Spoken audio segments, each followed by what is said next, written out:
নমস্কার, শুভ নববর্ষ। আমাদের সমস্ত দর্শক বন্ধুদের জানাই আন্তরিক প্রীতি ও শুভেচ্ছা। প্রতি বছর পয়লা বৈশাখে বসুশ্রী সিনেমা হলের কর্ণধার মন্টু বসুর তত্ত্বাবধানে আয়োজিত হতো নববর্ষের বিশেষ অনুষ্ঠান। এক বছর মঞ্চে তখন গান গাইছেন গীতশ্রী সন্ধ্যা মুখোপাধ্যায়। এদিকে বারিন্ধর এবং মন্টু বসু হঠাৎ করে মহানায়ক উত্তম কুমারকে জোর করে মঞ্চে তুলে দিলেন। তার কারণ তাদের অনুরোধ, গীতশ্রী সন্ধ্যা মুখোপাধ্যায় এবং মহানায়ক উত্তম কুমারকে একটি ডুয়েট গান গাইতে হবে।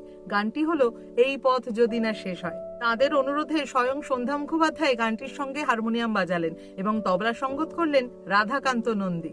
সেদিন ওই গান শুনে দর্শকরা একেবারে উচ্ছ্বাসে ফেটে পড়লেন। আর ওই গানের একটি বিশেষ অংশ, তুমি বলো না না তুমি বলো, এই অংশটি উত্তম কুমার এবং সন্ধ্যা মুখোপাধ্যায় বেশ কয়েকবার রিপিট করলেন। আর তা শুনে হল একেবারে হাততালিতে ফেটে পড়ল। কিন্তু আমাদের দুর্ভাগ্য, এই গানের সম্ভবত কোনো রেকর্ডিংই নেই।